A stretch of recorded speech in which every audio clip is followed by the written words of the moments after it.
Hello friends, welcome to Science Magnet. दोस्तों, कैसे हैं आप लोग सभी? आई होप सभी अच्छे हैं, शानदार हैं, जानदार हैं। दोस्तों, प्रकाश का परावर्तन यानी रिफ्लेक्शन ऑफ लाइट हम लोग शुरू करने जा रहे हैं। वर्क एनर्जी एंड पावर अपना पूरा हो चुका है।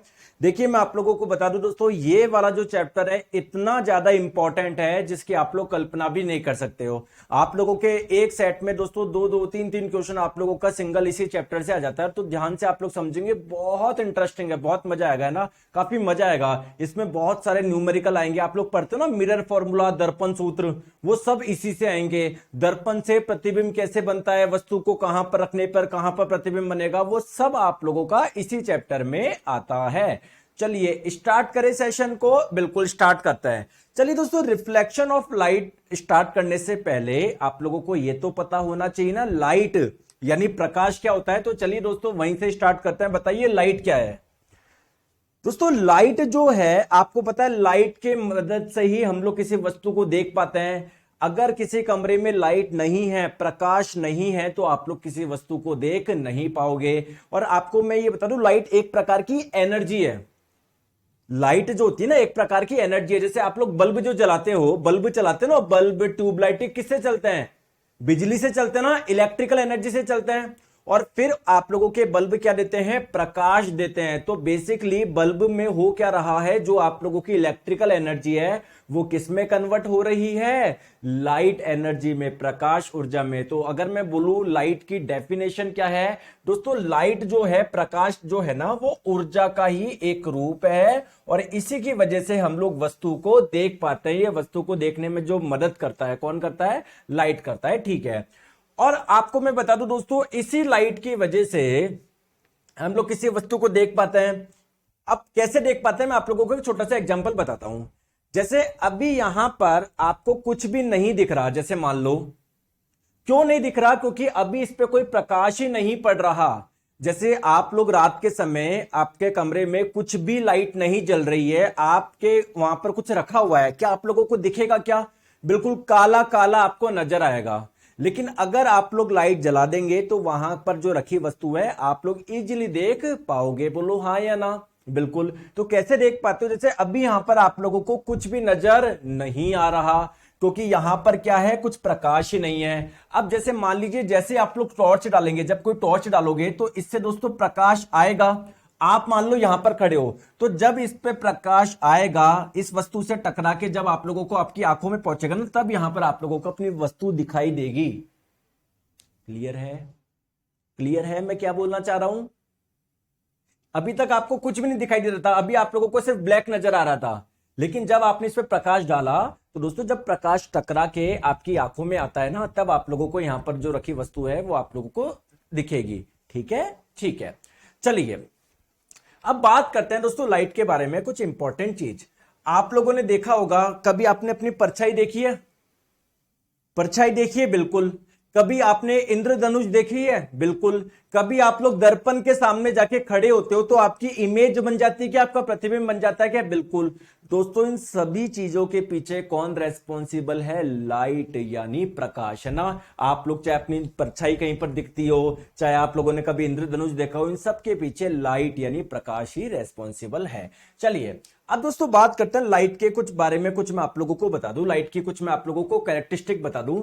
जैसे दोस्तों लाइट जो होता है ना, प्रकाश, जैसे मान लो एक जगह से दूसरी जगह पर जब लाइट जा रही है ना, वो किसके कैसे जाती है? एक वेव, एक तरंग के रूप में आगे जाती है। तो लाइट जो प्रोपोगेट करती है, आगे चलती है, वो एक तरंग के रूप में चलती है।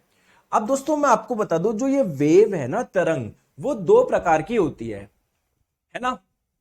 जैसे कुछ कुछ वेव ऐसी होती है जो आप लोगों को, जिनको आगे चलने के लिए कोई ना कोई मीडियम चाहिए। जैसे एयर हो, या कोई गैस हो, या कोई लिक्विड हो, लिक्विड में से चल जाएगी वो, या कोई ठोस हो, उनको आगे चलने के लिए कोई ना कोई चाहिए, मीडियम चाहिए, है ना? कोई ना कोई पदार्थ चाहिए जिसमें से वो आगे जा सके। जबकि कोई ना कुछ वेव ऐसी होती है जिनको आगे जाने के लिए कोई माध्यम की जरूरत नहीं पड़ती। जैसे दोस्तों, अगर वो वैक्यूम यानी निर्वात में से भी जा सकती है। सर निर्वात क्या होता है? जहां पर कुछ भी ना हो। जैसे आप लोग बोलोगे सर मैंने अपने कमरे को खाली कर दिया बिल्कुल, तो क्या मैं बोल सकता हूं क्या मैंने इधर अंदर वैक्यूम है, निर्वात है? नहीं, आपके कमरे में एयर तो है ना। तो अगर एयर भी नहीं हो, कुछ भी नहीं हो, उसको बोलेंगे वैक्यूम यानी निर्वात। तो अगर दोस्तों कोई तरंग निर्वात में से भी चल जाती है और कुछ तरंगें ऐसी होती है जिनको कोई ना कोई चाहिए माध्यम आगे जाने के लिए, तो इस आधार पे वेव को दो टाइप में बांट सकते हैं। किस आधार पे? Based on the medium in which they travel, जिस माध्यम में से वो जाती है ना, उस आधार पे दो पार्ट में इसको बांट सकते हैं। एक तो होती है दोस्तों इलेक्ट्रोमैग्नेटिक वेव, जिसे आप लोग हिंदी में बोलते हैं विद्युत चुंबकीय तरंग, और एक होती है आपकी मैकेनिकल वेव यानी यांत्रिक तरंग। दोस्तों इलेक्ट्रोमैग्नेटिक वेव कौन सी होती है? सर जिनको आगे जाने के लिए कोई माध्यम की आवश्यकता नहीं होती है, जो निर्वात में बिल्कुल वैक्यूम में भी क्या कर सकती है? ट्रेवल कर सकती है। सर इसके कुछ एग्जांपल्स बताइए। दोस्तों जो लाइट है ना, प्रकाश, वो इसी का एग्जांपल है ना। क्या आपको पता है दोस्तों सन से जो लाइट आती है, प्रकाश आती है, बीच में ऐसी भी पार्ट है जहां पर कोई एयर नहीं है, कुछ भी नहीं है, कुछ गैस भी नहीं है, कुछ भी नहीं है, फिर भी उनमें से होके आ रही है ना लाइट। यानी लाइट किस प्रकार की वेव है? एक इलेक्ट्रोमैग्नेटिक वेव है। क्या बात समझ में आई क्या? सर कुछ और एग्जांपल बताइए। एक्सरे, एक्सरे जो होती है ना, आपने सुना है एक्सरे, वो भी एक प्रकार की इलेक्ट्रोमैग्नेटिक वेव है। आ रही है बात समझ में? ठीक है। एक लड़का है जो बोल रहा है लव यू सर। बिल्कुल आपका प्यार मैंने समझ लिया है, आपकी भावना समझ लिया है। अब इधर ध्यान दीजिए, ठीक है। सर आपके क्लास नोट में कुछ और हैंड रिटन नोट्स में कुछ और लिखा होता है, इसका क्या कारण है? चंदन जी, मुझे जो बच्चे बना के भेजते हैं वो मैं अपलोड कर देता हूं।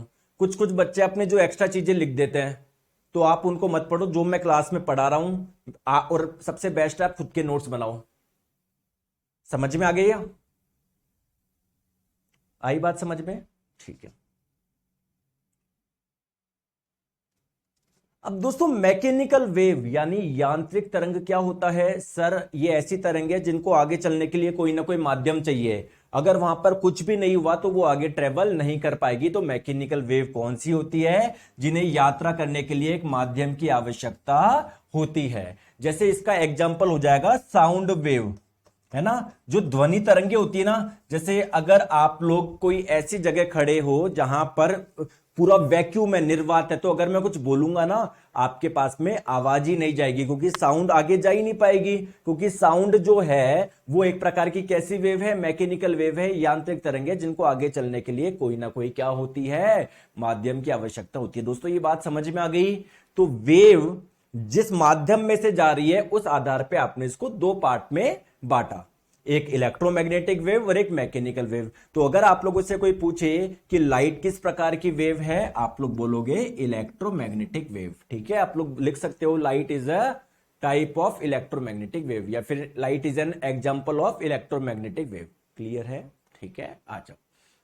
ठीक है, अब आगे चलते हैं दोस्तों। वेव को और भी हम लोग बांट सकते हैं। कि कभी आपने सुना है लॉन्गिट्यूडनल वेव, ट्रांसवर्स वेव? दोस्तों ये किस आधार पे हैं? जैसे आइए मैं आपको बताता हूं। दोस्तों अब मैं आपको वेव को और भी भागों में बांट रहा हूं। अब किस आधार पे बांट रहा हूं? अब किस बेसिस पे बांट रहा हूं?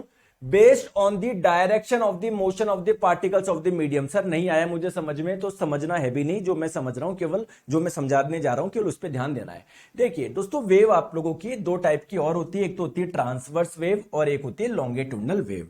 जैसे दोस्तों एक चीज मुझे बताओ, जैसे ये एक रबड़ है, इसके दोनों सिरों को आप लोगों ने बांध दिया। ठीक है, बांध दिया। अब आप इसमें कुछ ऐसे करोगे, इसमें ऐसे उंगली करोगे, ऐसे डिस्टरबेंस करोगे, तो क्या ये आप लोगों का जो रबड़ आपने बांधा था या जो धागा आपने बांधा था, है ना, पहले ऐसे था, अब जैसे आप लोग करोगे, है ना, पहले दोस्तों ऐसे था ये धागा आप लोगों का। ठीक है, अब आप लोग ऐसे करोगे तो क्या कुछ ऐसे होगा या नहीं होगा? मुझे बताओ, कुछ इस टाइप का होगा या नहीं होगा? बताओ बताओ। तो जब आपने यहां से ऐसे उंगली करी, तो ये जो डिस्टरबेंस आया, जो वेव चल रही है, क्या वेव इस दिशा में चल रही है? क्या वेव इस दिशा में चल रही है? क्या बताओ, ये वेव की दिशा है क्या? क्या ये तरंग की दिशा है क्या? बताओ हाँ या ना, बोलो हाँ या ना। बोलो हाँ या ना। और दोस्तों ये जो आप लोगों का रबड़ था, रबड़ के कुछ पार्टिकल ऊपर चले गए, कुछ नीचे चले गए, कुछ ऊपर चले गए, कुछ नीचे, मतलब यहां के जो पार्टिकल थे वो ऊपर चले गए, यहां के पार्टिकल नीचे आ गए, यहां के पार्टिकल ऊपर चले गए, यहां के पार्टिकल नीचे आ गए। यानी कुल मिला के पार्टिकल की जो डायरेक्शन वो ये वाली है क्या, कुछ ऊपर जा रहे हैं कुछ नीचे जा रहे हैं। क्या मैं बोल सकता हूं क्या पार्टिकल यानी कण की जो दिशा है वो ये है? बोलो हाँ या ना, बोलो हाँ या ना, बोलो हाँ या ना, बताओ बताओ। दोस्तों आई बात समझ में? आई बात समझ में? ठीक है। अब दोस्तों एक मैं जैसे एक एग्जांपल लेता हूं स्प्रिंग का। आपने सभी ने स्प्रिंग को देखी होगी, है ना? स्प्रिंग आप लोग जानते हो। दोस्तों जब आप लोग इस स्प्रिंग को दबा के, कोई कोई बच्चे इतने बेवकूफ इंसान होते हैं ना, मतलब वो डाउट भी ऐसे पूछते हैं, वो उसी से बताते हैं सर मेरा तो सिलेक्शन होने वाला ही नहीं है। एक बोल रहा है सर अल्फा बीटा गामा भी बताओ, क्या है अल्फा बीटा गामा? और कंटिन्यूसली कमेंट कर रहा है एक मनोज नाम का लड़का, सर अल्फा बीटा गामा भी बताना। क्या होता है अल्फा बीटा गामा? ये तो वो बात हो गई, आप ऐसे क्वेश्चन पूछ रहे हैं सर 7, 9 और 12 भी बताओ, ये क्या होता है?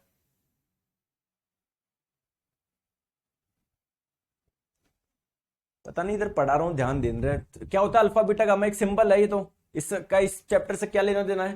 ठीक है। तो दोस्तों जब आप लोग इस स्प्रिंग को दबा के से छोड़ोगे तो आप लोग क्या पाओगे कि कहीं पर स्प्रिंग के, मतलब स्प्रिंग कहीं पर दबी हुई है, कहीं पर ऐसे खुली खुली है, कहीं पर दबी दबी है, कहीं पर ऐसे खुली खुली है। क्या ऐसे आपको देखते हो क्या? बताओ क्या कहीं पर आपको देखते हो? तो देखो जब आपने स्प्रिंग को जब दबाया छोड़ा तो स्प्रिंग ऐसे भागी ना, भागी ना। तो स्प्रिंग के जो पार्टिकल्स, देखो जब आपने स्प्रिंग को ऐसे छोड़, ऐसे भागा तो ये जो डिस्टरबेंस हुआ वो ऐसी तो भागा। तो वेव की डायरेक्शन क्या है यहां पर? ये है वेव, यानी तरंग की दिशा क्या है?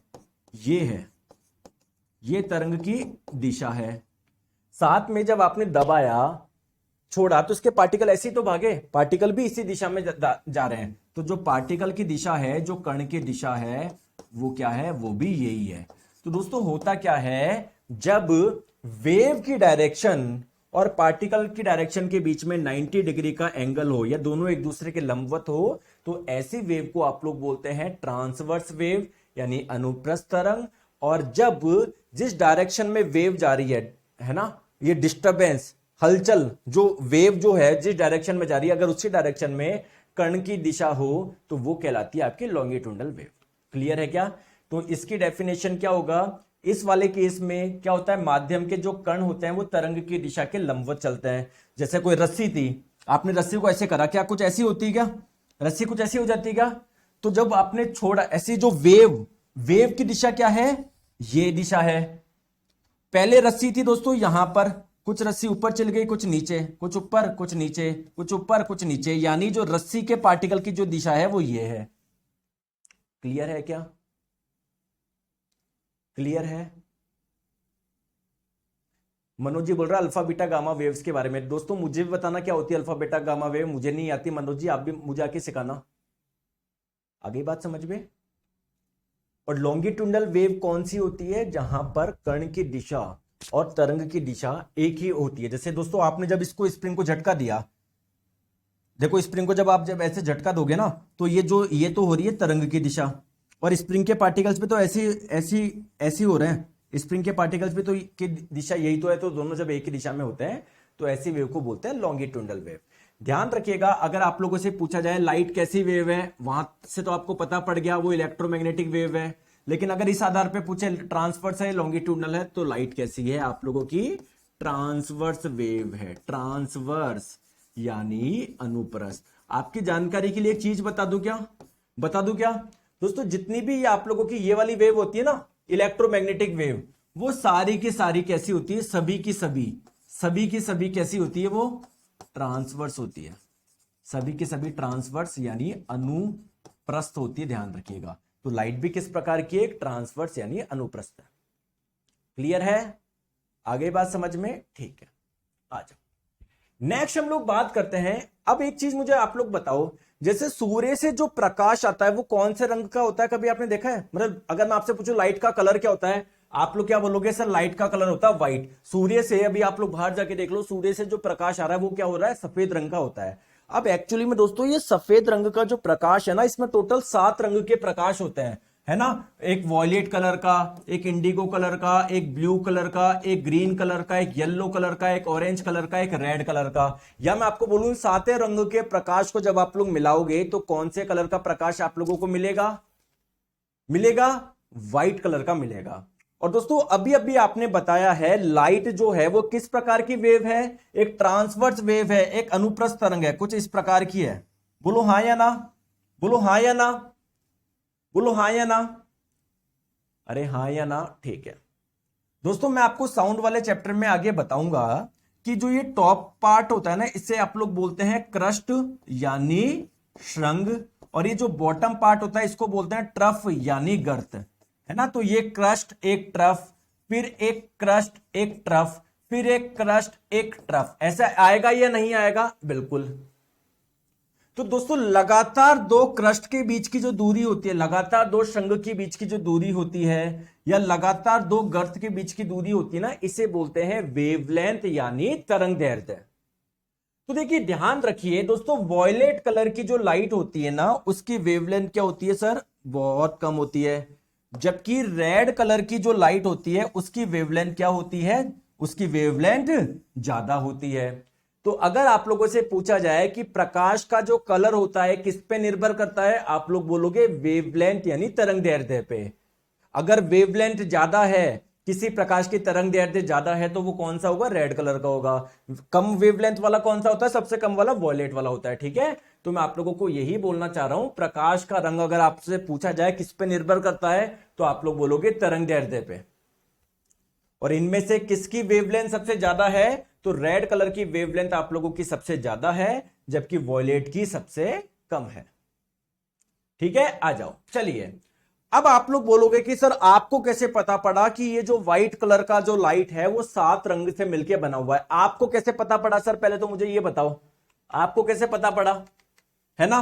तो एक्चुअली में जब प्रिज्म में से, प्रिज्म भी क्या है, एक प्रकार का कांच का टुकड़ा है, जब प्रिज्म में से हम लोगों ने ये सफेद कलर का प्रकाश पास करवाते हैं ना, तो जब आप लोग देखते हो बाहर आप लोगों को ऐसे 7 रंग के प्रकाश मिलते हैं। इसका मतलब क्या है, इसका मतलब क्या है कि ये जो व्हाइट कलर की लाइट है ना, वो किससे मिलके बनी हुई है, 7 कलर के लाइट से मिलके बनी हुई है। तो ये जो 7 रंग के प्रकाश आप लोगों को मिले ना, इसे आप लोग क्या बोलते हैं, अगर आप लोगों से पूछा जाए तो आप लोग बोलोगे सर इसे हम लोग बोलते हैं स्पेक्ट्रम। क्या बोलते हैं, स्पेक्ट्रम बोलते हैं। क्या बोलते हैं, स्पेक्ट्रम, स्पेक्ट्रम बोलते हैं। क्या बोलते हैं, स्पेक्ट्रम, स्पेक्ट्रम बोलते हैं, ठीक है। और ये जो व्हाइट लाइट का अपने 7 रंगों में टूट जाना, ये क्या कहलाता है, इस फिनोमिना को, इस फिनोमिना को क्या बोलते हैं, डिस्पर्जन ऑफ लाइट बोलते हैं, प्रकाश का वर्ण विक्षेपण बोलते हैं। आ गई बात समझ में, कोई दिक्कत कोई परेशानी नहीं है, ठीक है। चलिए आ जाओ, अब हम लोग लाइट क्या होता है, प्रकाश क्या होता है, इसके बारे में मैंने बेसिक आप लोगों को बता दिया। अभी हम लोग अपने पॉइंट पे आते हैं, जो हम लोगों को पढ़ना है वो है रिफ्लेक्शन ऑफ लाइट यानी प्रकाश का परावर्तन। क्लियर है, ठीक है। दोस्तों एक चीज ध्यान रखिए, जैसे मुझे एक चीज बता दो, जैसे आपके पास में क्या आ रहा है, प्रकाश आ रहा है, प्रकाश आ रहा है, कोई वस्तु है, कोई वस्तु रखी है, जैसे मान लो आपने छत पे ना कुछ रख दिया, कुछ भी हो सकता है, छत पे आपने एक लकड़ी का टुकड़ा रख दिया, या छत पे मान लो आपने कुछ कपड़े रख दिए, या छत पे मान लो एक मिरर रख दिया, दर्पण रख दिया, ठीक है। कोई भी वस्तु रखी हो, जब इसके ऊपर प्रकाश आता है उसके साथ में 3 घटना हो सकती है। क्या हो सकती है, या तो दोस्तों ये जो प्रकाश आ रही है, प्रकाश की तरंगे जो आ रही है, ये इससे टकरा के वापस चले जाए, एक तो ये चीज हो सकती है। दूसरा क्या है, ये जो वस्तु है इस प्रकाश को एब्जॉर्ब कर ले, इसको अवशोषित कर ले, एक ये चीज हो सकती है। और तीसरी चीज क्या हो सकती है, प्रकाश इसमें से होके निकल जाए। ये 3 चीजें तो हो सकती है, चौथी चीजें तो हो ही नहीं सकती। तो देखिए दोस्तों, जब प्रकाश किसी सरफेस पे गिरता है और अगर टकरा के वापस दोस्तों वहीं उसी माध्यम में चले जाए, जैसे यहां से आया, एयर से होके आया और अगर वापस से इसी माध्यम में चल जाए तो इसी घटना को हम लोग बोलते हैं रिफ्लेक्शन ऑफ लाइट, यानी प्रकाश का परावर्तन। अब दोस्तों रिफ्लेक्शन दोस्तों सबसे ज्यादा किससे होता है? मिरर से होता है, दर्पण से होता है। कैसे? देखो दोस्तों, क्या आप लोग कांच जानते हो क्या? प्लेन ग्लास, जैसे मान लो प्लेन ग्लास है, कांच है, तो इसमें जब अगर आप लोग लाइट भेजोगे तो वो तो आर पार चल जाएगी, वो तो दूसरी जगह चल जाएगी, इसके उस पार चल जाएगी। जाएगी या नहीं जाएगी बताओ? अरे यार दोस्तों, ये मान लो ये कोई ग्लास है, कांच का टुकड़ा है, अगर कोई प्रकाश इसमें से आएगा तो इसको पार नहीं कर जाएगा क्या? ये तो ट्रांसपेरेंट होती है। एक ग्लास एक कांच की बात करें, अब हमने क्या करा, कांच के नीचे कर दी पॉलिश, पॉलिश पॉलिश कर दी बिल्कुल। तो अब क्या होगा, जब प्रकाश यहां पर आएगा ना तो उसको पार नहीं कर पाएगा। तो प्रकाश जब आएगा तो उसको पार नहीं कर पाएगा, टकरा के वापस वहीं पर चला जाएगा। तो जब ग्लास यानी कांच में नीचे से पॉलिश कर देते हैं तो यह क्या बन जाता है? मिरर बन जाता है, दर्पण बन जाता है। अगर आप लोगों से पूछा जाए कि ये दोस्तों जो पॉलिश करते हो, देखो मैं यहां पर लिख देता हूं, ग्लास यानी कांच जो होती है, कांच पर जब आप लोग पॉलिश कर देते हैं ना, एक सरफेस पे नीचे की साइड एक पॉलिश कर देता है, तो यह क्या बन जाता है? मिरर बन जाता है, दर्पण बन जाता है। क्लियर है क्या? अगर आप लोगों से पूछा जाए पॉलिश करी किससे जाती है, तो पॉलिश करी जाती है दोस्तों केमिकल से, जिसका नाम है सिल्वर नाइट्रेट। ओके, ठीक है, ठीक है, चले लग जाएगा कॉल। एक बच्चा बोल रहा है सर कॉलिंग टीम का कॉल नहीं लग रहा, इस नंबर पे कर लो 73, ठीक है, 7374019437, ठीक है। चलिए चले आगे। ठीक, तो रिफ्लेक्शन ऑफ लाइट बेसिकली क्या है, इसको एक एग्जांपल से समझ लो। ये आपके पास में कोई मिरर है, कोई दर्पण है, कोई प्रकाश की किरण आई, इसे आप लोग बोलोगे आपतित किरण, इंसिडेंट रे, ठीक है।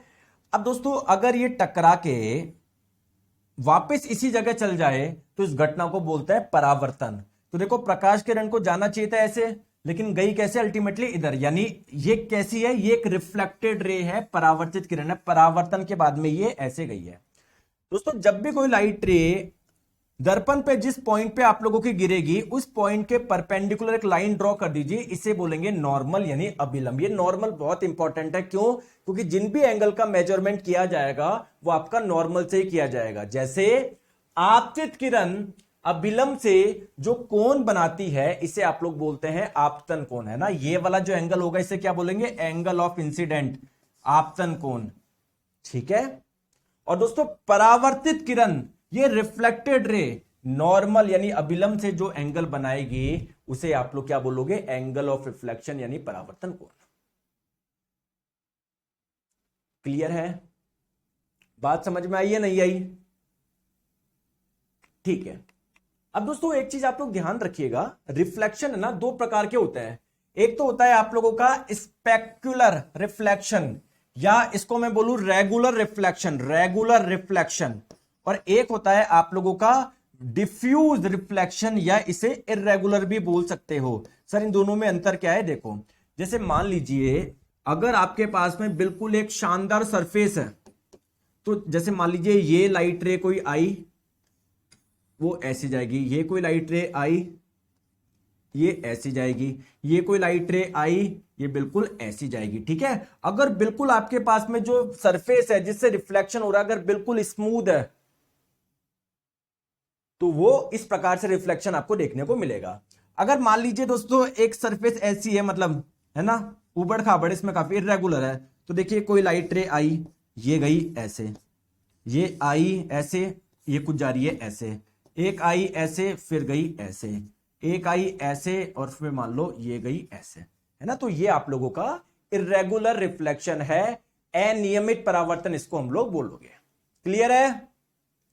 क्लियर? चलिए आ जाओ। एक दोस्त बोल रहा है सर बुक अवेलेबल कराइए प्लीज। दोस्तों बुक नहीं है यार, आपको कितनी बार बोल दिया बुक नहीं है, आएगी जब बता देंगे।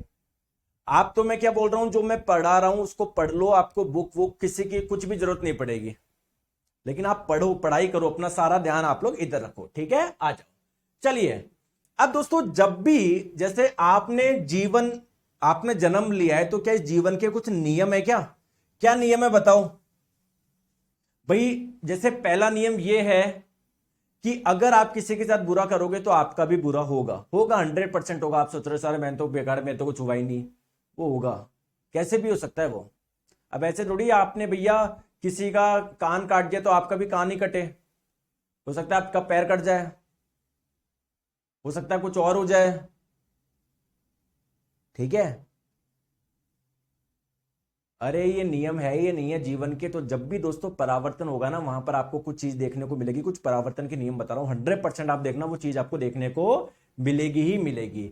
सर पहला नियम क्या है, जैसे देखो ये था आप लोगों का मिरर, ठीक है, ये था मिरर, ये मान लो ये आपका दर्पण, ये प्रकाश की किरण आई, ये आपतित किरण है, परावर्तित होके ये ऐसे गई, ये है परावर्तित किरण, और ये क्या था नॉर्मल यानी अभिलंब। दोस्तों ध्यान रखिएगा, आपतित किरण, परावर्तित किरण और अभिलंब ये तीनों हमेशा एक ही तल में होंगे, एक ही प्लेन में होंगे। जैसे जिस बोर्ड पे मैं लिख रहा हूं ये पूरा का पूरा एक प्लेन है ना, ये पूरा का पूरा तल है ना, तो ये जो ये तीनों एक ही तल में है, एक ही प्लेन में है। और हमेशा जब भी परावर्तन होगा, आपतित किरण, परावर्तित किरण और अभिलंब तीनों एक ही तल में होंगे, एक ही प्लेन में होंगे। सर ये तो था पहला नियम।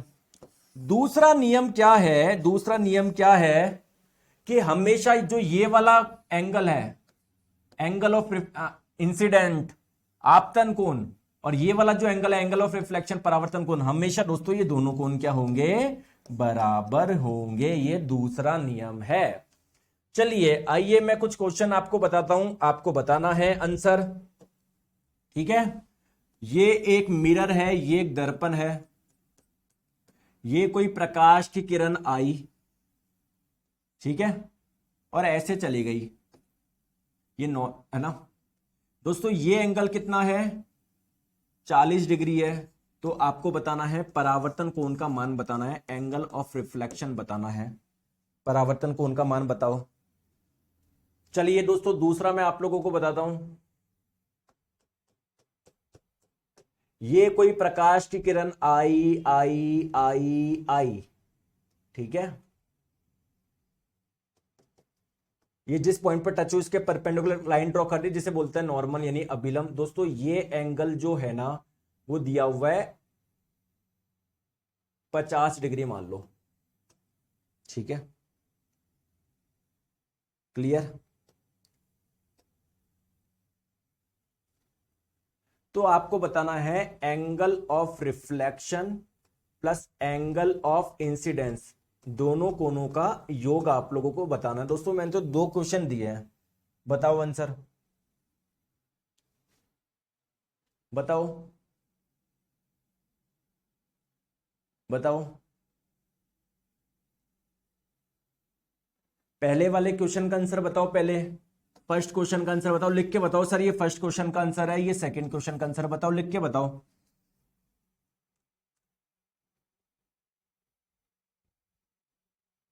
देखिए दोस्तों आपको क्या मैंने बताया कि ये आई आपकी आपतित किरण आई आई आई आई आई, जिस पॉइंट पे आप लोगों की ये टच करी ना उसके परपेंडिकुलर एक लाइन ड्रॉ करेंगे, जिसे आप लोग बोलेंगे नॉर्मल यानी अभिलंब। दोस्तों आपतित किरण अभिलंब से जो कोण बनाता है इसे बोलते हैं आपतन कोण। तो दोस्तों ये टोटल आपको पता है, ये टोटल कितना है, 90 डिग्री है, ये 40 है, तो ये कितना हुआ, 50 हुआ। तो अगर मैं आपको बोलूं आपतन कोण का मान कितना है, आप लोग बोलोगे 50, और जितना आपतन कोण होता है उतना ही परावर्तन कोण होता है, यानी ये भी कितना होगा, 50। एक भी दोस्त ने सही आंसर नहीं दिया।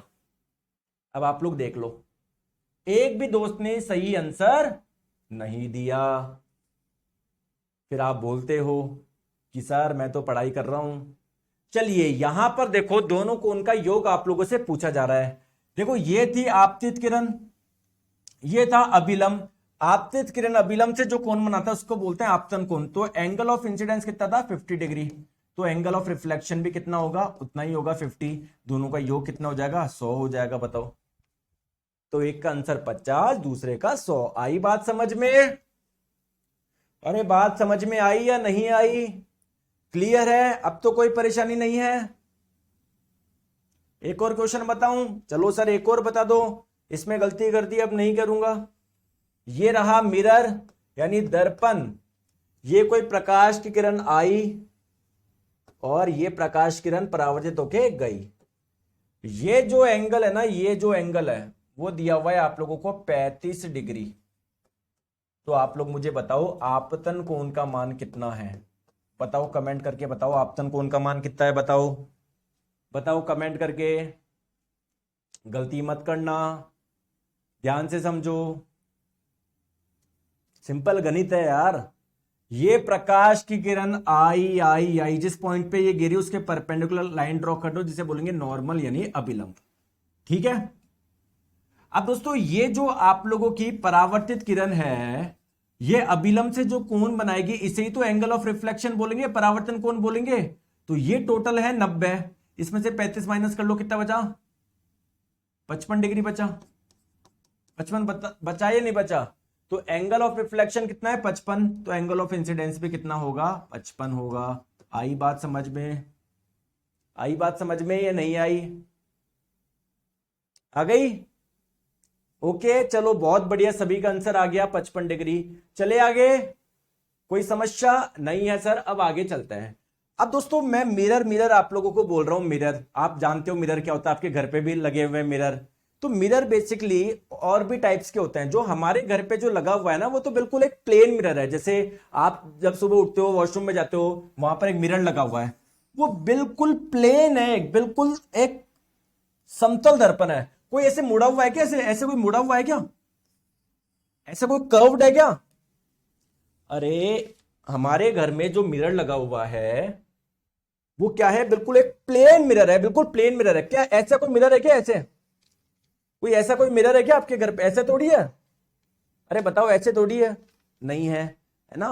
तो ये आपके जो मिरर होते हैं ना, देखो प्लेन मिरर भी होते हैं और ऐसे थोड़ा कर्व्ड वाले भी होते हैं।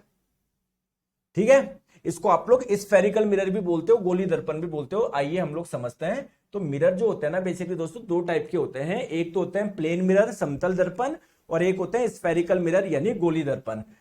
अब स्फेरिकल मिरर भी आपके दो टाइप के होते हैं। एक होता है कॉनकेव यानी अवतल, एक होता है कॉन्वेक्स यानी उत्तल।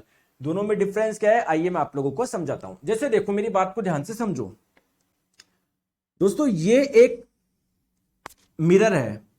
आपको पता है मिरर कैसे बनता है? जिस एक साइड पॉलिश होती है, उसकी एक साइड पॉलिश होती है नहीं होती? बताओ। ठीक है। अब आपको देखने में लग रहा होगा कि सर ये तो आपने लाइन खींच दी। नहीं मेरे प्यारे दोस्तों, आपको देखने में ऐसे लग रहा है, ये एक्चुअली में क्या है? ये एक्चुअली में क्या है? ऐसा है। मतलब आप जब देख रहे हो ना, देखो इस कागज को अगर आप देखोगे, आप ऐसे देखोगे तो आपको यही तो नजर आ रहा है। बट एक्चुअली में क्या है, इसको अगर आप ऐसे देखोगे ना, पूरी एक सरफेस है, ये पूरी सरफेस है। समझ लो, पूरी सरफेस है, ये एक सरफेस है पूरी की पूरी, एक सतह अंदर। बात समझ में आ रही है नहीं आ रही है? बताओ बताओ, आ रही है बात समझ में या नहीं आई? अच्छा दोस्तों मुझे एक चीज बताओ, कभी आप लोग प्लास्टिक की बॉल देखी है कि आपने? बड़ी सी प्लास्टिक की बॉल आती है, एक बड़ी सी प्लास्टिक की बॉल आती है, बताओ ऐसे गोल सी देखी है क्या किसी ने? अरे बचपन में खेलते थे, नहीं खेलते थे? एक तो छोटी वाली बॉल आती थी, एक बड़ी वाली प्लास्टिक की बॉल। क्या बड़ी प्लास्टिक की बॉल देखी है क्या? क्या गोला देखा है क्या? बोलो हाँ या ना। ठीक है। अब इसको आप लोग काट दो ऐसे। जैसे मान लो मैंने ऐसे काट दिया, ये काट दिया, तो ये वाला पार्ट मैंने बाहर निकाल दिया। तो अगर आप लोग देखोगे, ये कटोरा होता है ऐसे, अगर ढंग से देखोगे तो एक प्रकार का कटोरा ही तो है ये। अरे यार दोस्तों बताओ, ये एक प्रकार का क्या है जो आपने काटा है? वो कुछ ऐसे कटोरा ही तो है, बोलो। एक प्रकार का ऐसे कटोरा ही तो है, ये जो आपने काटा है वो ऐसे कटोरा ही तो है, बोलो हाँ या ना। आ रही है बात समझ में?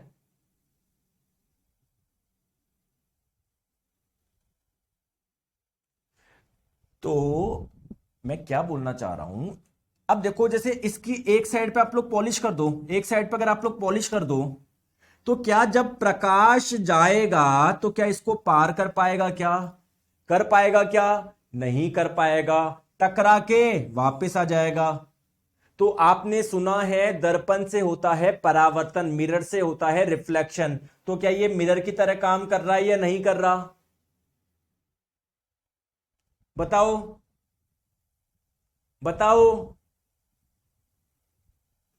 तो हम ऐसे बार बार ऐसे कटोरा नहीं बनाएंगे, इतनी मेहनत नहीं करेंगे। हम लोग तो सिंपली क्या बताएंगे कि भाई इसका आपने मिरर बनाया ना, तो मैं क्या करूंगा, बिल्कुल ऐसे।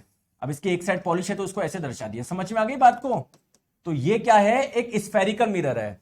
स्फेरिकल मिरर क्यों बोल रहे हैं? क्योंकि जो मिरर है ना वो एक स्फेयर से बना हुआ है। ये जो मिरर है वो एक स्फेयर से बना हुआ है, गोले से बना हुआ है। दोस्तों बात आई समझ में? नहीं आई? बताओ, समझो मेरी बात को। और समझाता हूं दोस्तों। जो प्लास्टिक की बॉल होती है बड़ी वाली, ये रही आपकी एक बड़ी प्लास्टिक की बॉल। अब दोस्तों मैंने इस पार्ट को काट दिया। इस वाले पार्ट को अगर आप लोग देखोगे तो क्या कुछ आपका 3D में देखोगे तो कुछ ऐसा नजर आएगा, नहीं आएगा? बताओ। अब मैंने इसकी एक साइड क्या कर दी, पॉलिश कर दी।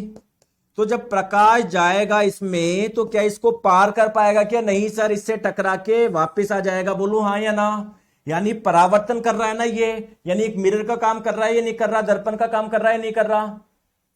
तो दोस्तों मैं बार बार ऐसे दर्पण थोड़ी बनाऊंगा। मैं तो कैसे बनाऊंगा, केवल ये बनाऊंगा और बता दूंगा इसकी एक साइड पे पॉलिश हुआ हुआ है। और ऐसे मिरर को स्फेरिकल मिरर बोलते हैं। क्यों? क्योंकि जो मिरर है एक स्फेयर से बना है, एक गोले से बना है। बोलो हाँ या ना? अरे बोलो हाँ या ना? बोलो हाँ या ना? आ रहा है समझ में? हाँ सर आ रहा है। अब मेरे प्यारे दोस्तों एक चीज मुझे बताओ, एक छोटी सी चीज मुझे बताओ। एक छोटी सी चीज बताओगे क्या दोस्तों? क्या मैं इसको एक स्फेरिकल मिरर, एक गोलीय दर्पण बोल सकता हूं क्या? बोलो हाँ सर बोल सकता हूं, क्योंकि ये एक स्फेयर से बना है। दोस्तों ये जिस स्फेयर से बना है, जिस स्फेयर से बना है, क्या उसका कोई सेंटर होगा या नहीं होगा? बोलो हाँ या ना? बिल्कुल होगा। दोस्तों क्या मैं इसको एक स्फेरिकल मिरर बोल सकता हूं क्या? बिल्कुल। क्यों? क्योंकि ये जो मिरर है ना, ये बोल लो या फिर ये बोल लो, बात एक ही है। क्या वो एक स्फेयर से बना है? क्या वो स्फेयर से बना है? क्या बिल्कुल इस स्फेयर का कोई ना कोई सेंटर होगा या नहीं होगा? बोलो हाँ या ना? बोलो हाँ या ना? बोलो हाँ या ना? ठीक है। अब मेरे प्यारे दोस्तों ध्यान रखो, जैसे मान लो ये एक मिरर है जिसकी एक साइड आपने पॉलिश कर रखी है। दोस्तों ये जिस स्फेयर का बना हुआ उसका सेंटर कहीं ना कहीं यहां पर होगा या नहीं होगा? बोलो हाँ या ना? बोलो, बोलो हाँ या ना? सिमिलरली मान लो ये एक मिरर है, इसकी एक साइड आपने पॉलिश कर रखी है। ये भी अगर किसी स्फेयर का बना हुआ है तो उस स्फेयर का भी तो कोई, जैसे मान लो इस स्फेयर का बना हुआ है तो उसका कोई ना कोई सेंटर होगा या नहीं होगा? बोलो हाँ या ना? होगा। ठीक। अब मेरी बात को ध्यान से समझो। आप लोगों को लगेगा कि सर ये तो बहुत सिंपल है, थोड़ा जल्दी पढ़ाओ। दोस्तों यही तो फंसते हो आप। मेरी बात को ध्यान से समझो। आप मुझे बताओ, अगर ये मिरर है दोस्तों, इस साइड पे हो रही है पॉलिश, अगर कोई प्रकाश की किरण इसको पार करने की कोशिश करेगी तो कर पाएगी क्या? नहीं। तो वो टकरा के वापस आ जाएगी। यानी क्या मैं बोल सकता हूं कि जो परावर्तन हो रहा है वो कहां से हो रहा है? इस वाली सरफेस से हो रहा है ना। तो ये क्या है? रिफ्लेक्टिंग सरफेस है, परावर्तक पृष्ठ है। परावर्तक पृष्ठ है। समझ में आ गया? यहां पर क्या होगा? रिफ्लेक्शन होगा इस वाली सरफेस से। भाई इस साइड तो पॉलिश हो रही है, इसके इस वाली सरफेस से होगा ना। तो ये है रिफ्लेक्टिंग सरफेस यानी परावर्तक पृष्ठ। तो अगर reflecting surface centre of curvature की तरफ होती है तो ऐसे मिरर को क्या बोलते हैं भाई? जैसे ये वाले और ये वाले दोनों एक ही प्रकार के हैं। जैसे दोस्तों जब रिफ्लेक्टिंग सरफेस, परावर्तन जहां से हो रहा है, अगर वो सेंटर ऑफ कर्वेचर की तरफ होता है ना, तो ऐसे मिरर को बोलते हैं कॉनकेव मिरर यानी अवतल दर्पण। और अगर इससे दूर की साइड होती है तो उसको बोलते हैं कॉन्वेक्स मिरर यानी उत्तल दर्पण। जैसे ये देखो, ये कॉनकेव मिरर क्यों है? क्योंकि दोस्तों ये दर्पण का कोई ना कोई तो सेंटर होगा या ना होगा। तो यहां पर जो परावर्तन होगा वो इस साइड से होगा। तो अगर परावर्तक पृष्ठ यानी रिफ्लेक्टिंग सरफेस अगर सेंटर ऑफ कर्वेचर की तरफ हो तो उसको बोलते हैं कॉनकेव मिरर। कॉनकेव मिरर क्या होता है? यदि यदि रिफ्लेक्टिंग सरफेस, यदि रिफ्लेक्टिंग सरफेस यानी परावर्तक पृष्ठ केंद्र की तरफ हो, सेंटर की तरफ हो, केंद्र की तरफ हो, तो ये होता है आप लोगों का कॉनकेव मिरर। यहां पर आप लोग देखो, आपने इस वाली सरफेस को कर रखा है क्या? पॉलिश। यानी जो रिफ्लेक्शन होगा वो इस वाली सरफेस से होगा। और दोस्तों इसका सेंटर कहीं ना कहीं कहां पर होगा, इस जगह पर होगा। तो रिफ्लेक्टिंग सरफेस यानी परावर्तक पृष्ठ अगर केंद्र से बाहर की ओर हो तो उसे बोलेंगे कॉन्वेक्स मिरर यानी उत्तल दर्पण। क्लियर है, आ गई बात समझ में? ठीक है, तो अब हम लोग देखते हैं दोस्तों दर्पण से प्रतिबिंब बनता कैसे है। जैसे सबसे पहले पढ़ेंगे समतल दर्पण से प्रतिबिंब कैसे बनता है। दोस्तों जब आप लोग दर्पण के सामने खड़े होते हो, ये आप हो, क्या आपकी इमेज बनती है या नहीं बनती? तो आपकी इमेज बनी कैसे, प्रतिबिंब बना कैसे, हम लोग ये देखने वाले हैं। क्लियर है? जैसे आप दर्पण के सामने जब खड़े होते हो तो क्या आपकी इमेज बनती है, क्या प्रतिबिंब बनता है? तो आपकी इमेज कैसे बनती है ये हम लोग देखने वाले हैं। दोस्तों इमेज फॉर्मेशन यानी प्रतिबिंब निर्माण के आप लोगों को कुछ नियम ध्यान रखने हैं, कुछ बातें ध्यान रखनी है, इमेज का फॉर्मेशन कैसे होता है। जैसे आप लोग क्या करो, आपके सामने ये दर्पण है, मान लो ये दर्पण है, एक एग्जांपल की बात समझ लो। आपने सामने कुछ रखा, पेन रख दिया। दोस्तों इससे प्रकार, देखो एक चीज मुझे बताओ, मेरी बात को ध्यान से समझो। जैसे मान लो कमरे में लाइट जली हो या नेचुरल लाइट आ रही हो, क्या इस पे लाइट आती है नहीं आती? प्रकाश इस पे आ रहा होगा या नहीं आ रहा होगा? और इससे टकरा के जब वापस जाएगा या नहीं जाएगा? जाएगा या नहीं जाएगा? बोलो हाँ या ना। चलो सब छोड़ो, आप तो क्या करो, इसकी इमेज कैसे बनेगी मैं ये बताने जा रहा हूं। दोस्तों जब इससे प्रकाश निकलता है और दर्पण से टकरा के वापस जब कहीं पर जाता है, नहीं सर नहीं आया समझ में। देखो दोस्तों किसी भी वस्तु का प्रतिबिंब कैसे बनता है, उस वस्तु से जब प्रकाश किरणें दर्पण पे जाके परावर्तित होती ना, रिफ्लेक्टेड होती, रिफ्लेक्शन जब होता है उनका, तब जब वो किरणें जहां पर मिलती है वहां पर इमेज बनती है। अगर ये इमेज सही में मिल रही है तो इस इमेज को बोलोगे रियल यानी वास्तविक। और अगर ऐसा एहसास हो रहा है कि यार मिलेगी, रियल में नहीं मिल रही मिलेगी, तो ऐसी इमेज को बोलते हैं वर्चुअल इमेज यानी आभासी प्रतिबिंब। सर मुझे नहीं आया समझ में, मैं आपको क्या बता रहा हूं। जब परावर्तित किरणें, जब किसी वस्तु से कोई प्रकाश किरणें निकली परावर्तन के बाद में, जब वो किरणें, जो परावर्तित किरणें होती है वो जब मिलती है तब प्रतिबिंब बनता है। अगर सही में मिल रही है तो वास्तविक प्रतिबिंब बनता है, या आपको मिलती हुई प्रतीत हो रही है तो उसको आप लोग बोलोगे वर्चुअल इमेज। आइए मैं आप लोगों को बताऊंगा, टेंशन मत लो। सबसे पहले बात करेंगे दोस्तों, आपके सामने कोई दर्पण है, ठीक है, ये कोई दर्पण है, ये कोई प्रतिबिंब है, इसके सामने आप खड़े हो। मैं आपको ये बताने जा रहा हूं आपकी इमेज कैसे बनेगी, ठीक है। या मान लो मिरर के सामने, दर्पण के सामने आपने किसी एक पेन को रख दिया, लो पेन रख दिया, ये पेन रख दिया, ये एक छोटी सी रॉड रख दी, कुछ भी रख दिया आपने, तो इसकी इमेज कैसे बनेगी ये हम लोगों को देखना है, ठीक है। आ जाओ, तो देखिए दोस्तों ये रहा एक मिरर यानी ये रहा आपका दर्पण, ठीक है। दर्पण के सामने आपने क्या रखा, एक पेन रख दिया। देखो ये पेन का क्या है, टॉप है, ये पेन का बॉटम है, ठीक है। ये आपने एक ऑब्जेक्ट रख दिया, एक वस्तु रख दी आपने, कुछ भी हो सकता है, पेन मान लो आपने एक वस्तु रख दी, ठीक है। कोई दिक्कत है क्या? इस पॉइंट को, इसके टॉप पॉइंट को मान लेता हूं मैं ए, और इस टॉप बॉटम पॉइंट को मैं मान लेता हूं बी, ठीक है। कोई परेशानी यहां तक, कोई दिक्कत है क्या? नहीं। चलिए मैं ये नहीं देख रहा इस पूरे पेन का प्रतिबिंब कैसे बनेगा, नहीं, मैं तो केवल ये देख रहा हूं इसका जो टॉप पार्ट होगा ना, टॉप पार्ट, इसकी इमेज कैसे बनेगी। तो मैं क्या करूंगा, इससे कोई दो प्रकाश की किरणें निकालो, परावर्तन के बाद में जहां पर वो मिलेगी वहां पर इमेज बनेगा। जैसे एक प्रकाश किरण मैंने निकाली ऐसे। दोस्तों एक चीज और ध्यान रखना, जब भी कोई दर्पण के बिल्कुल परपेंडिकुलर कोई प्रकाश किरण आती है तो परावर्तन के बाद में वो बिल्कुल ऐसी ही चली जाती है। अगर कोई प्रकाश किरण दर्पण के बिल्कुल परपेंडिकुलर आएगी तो परावर्तन के बाद में बिल्कुल परपेंडिकुलर ही जाएगी, ठीक है। ये चीज ध्यान रख लोगे, ये चीज ध्यान रख लोगे, बोलो रख लोगे, रख लोगे, ठीक है सर रख लेंगे। तो देखो इससे एक प्रकाश किरण निकाली, परावर्तित होकर कैसे जाएगी, ऐसे जाएगी ना। वापस देखो एक प्रकाश किरण निकाली, बिल्कुल परपेंडिकुलर जा रही है मिरर के, तो ये परावर्तन के बाद में कैसे जाएगी, बिल्कुल ऐसे जाएगी, ठीक है। आ गई बात समझ में? दोस्तों एक प्रकाश की किरण मैंने निकाली ऐसे, ये कुछ इस प्रकार जाएगी ना, कुछ ऐसे जाएगी ना, बोलो जाएगी नहीं जाएगी? क्या ये किरण और ये किरण कहीं पर मिल रही है क्या? बोलो हां या ना। क्या ये किरण और ये किरण कहीं पर मिल रही है क्या? हां या ना? नहीं सर, कहीं नहीं मिल रही, बल्कि इनके बीच का गैप बढ़ता जा रहा है।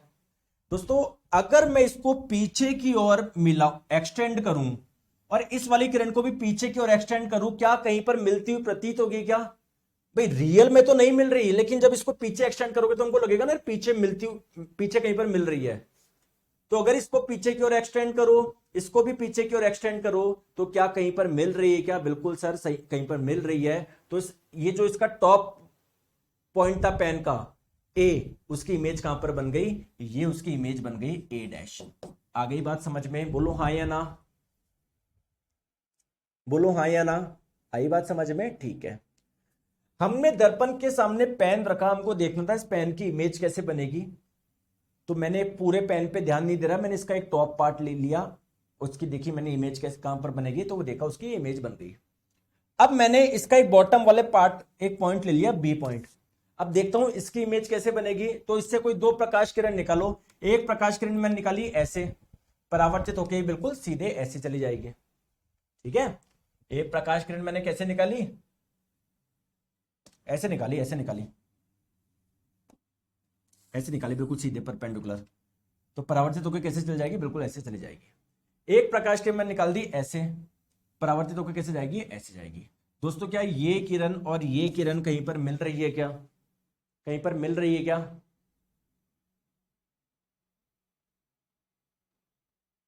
एक लड़का है अनुज कुमार जी, सर एलपी के चक्कर में टेक्नीशियन ग्रुप डी वालों को भूल मत जाना, मेरा मतलब है कुछ छोड़ना मत, सब पढ़ाना। अच्छा, ज्यादा होशियार बन रहे हो क्या?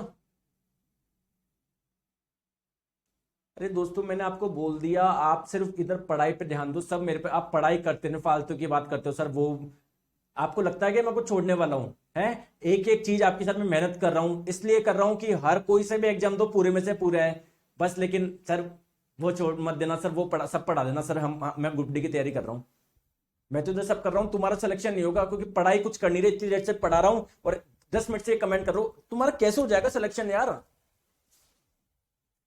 है बेटा ऋषिकेश जी, ब्लॉक कर दूंगा, ध्यान रखना। एक लड़का और है, सर टेस्टोस्टेरोन कैसे बढ़ाए, सर ये कैसे करे, सर ये कैसे करे, ब्लॉक कर दूंगा, रोते रहोगे फिर।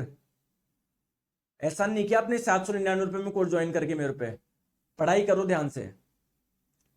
क्या ये वाली किरण और ये वाली किरण कहीं पर मिल रही है क्या? नहीं। लेकिन अगर मैं इसको पीछे की ओर एक्सटेंड करूं और इसको भी मैं अगर पीछे की ओर एक्सटेंड करूं तो कहीं पर मिलती हुई प्रतीत हो रही है बिल्कुल। तो इस बी पॉइंट की इमेज कहां पर बन गई? ये बन गई बी डैश।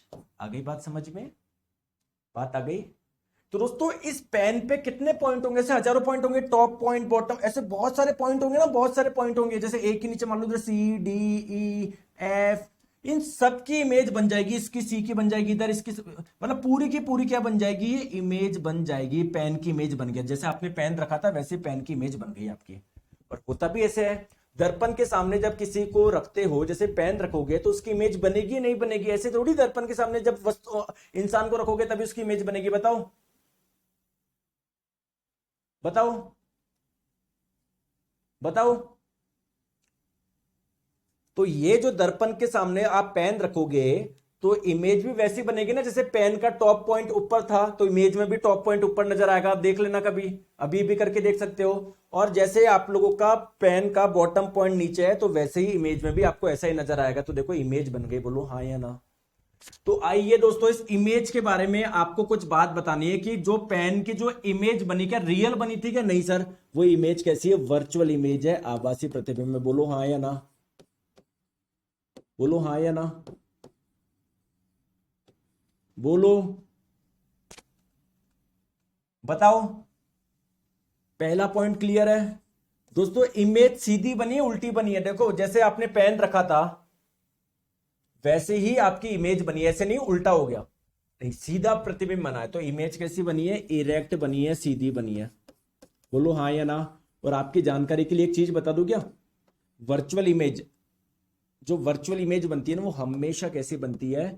हमेशा इरेक्ट ही बनती है, ध्यान रखिएगा। चलिए ठीक है सर। तीसरा पॉइंट ध्यान रखो, मिरर दर्पण से जितनी दूरी पर आपने वस्तु को रखा, प्रतिबिंबी दर्पण से उतनी ही दूरी पर होगा। यानी अगर दर्पण से वस्तु को 20 सेंटीमीटर की दूरी पर रखा तो प्रतिबिंब भी दर्पण से 20 सेंटीमीटर की दूरी पर ही होगा। तो क्या मैं बोल सकता हूं क्या, distance of object from mirror is equals to distance of image from mirror. बोलो बात सही है या नहीं है? और कुछ बताना चाहोगे क्या? जैसे अगर इस वस्तु को पास में रखते तो प्रतिबिंब भी कहां पर बनता, पास में बनता। आपने देखा भी होगा दर्पण में, जब आप लोग मिरर के पास में आते हो तो आपकी इमेज भी पास में आती है, जब दूर जाओगे तो आपकी इमेज भी दूर लगती है। ठीक है, एक चीज और बताता हूं दोस्तों, ये जो इमेज होती है ना लैटरली इन्वर्टेड होती है। लैटरली इन्वर्टेड का मतलब क्या है, जब दर्पण के सामने खड़े रहते हो प्लेन मिरर के सामने, तो आप देखना कभी लेफ्ट हैंड आप लोग उठाओगे ना तो आपको लगेगा कि आप लोग का राइट हैंड उठा हुआ है, इमेज में आपका राइट हैंड उठा हुआ नजर आता है। आप अपने लेफ्ट कान को पकड़ोगे तो इमेज में आपको राइट कान पकड़ा हुआ नजर आएगा। ठीक है दोस्तों, सर जो क्रॉस लाइन खींच रहे हैं वो समझ नहीं आ रहा। देखो मैंने क्या करा, इस वीडियो को वापस देखना, मैंने इससे कोई दो प्रकाश किरण निकाली, एक निकाली ऐसे तो परावर्तित होकर वापस ऐसे गई, एक निकाली मैंने कैसे कैसे निकाली थी, एक निकाली ऐसे जो परावर्तित होकर ऐसे गई। तो ये वाली किरण और ये वाली किरण कहीं पर मिल रही कि नहीं, लेकिन पीछे की ओर एक्सटेंड करोगे तो मिलती हुई नजर आ रही ना, तो इस ए पॉइंट की इमेज बन गई यहां पर। तो आज मैंने केवल आपको यह पढ़ाया कि प्लेन मिरर से इमेज कैसे बनती है। कल हम लोग पढ़ेंगे कॉन्वेक्स मिरर से कैसे बनेगी, फिर हम पढ़ेंगे कॉनकेव मिरर से कैसे बनेगी। मजा आएगा दोस्तों, बहुत इंटरेस्टिंग आप लोगों का चैप्टर है। जो मैंने आज को पढ़ाया प्लीज एक बार उसको वापस देखिएगा, क्योंकि बिना इसके फिर है ना आपको कल समझने में दिक्कत आएगी। क्लियर है क्या? क्लियर है क्या? क्लियर है? Thank you so much, take care, bye bye.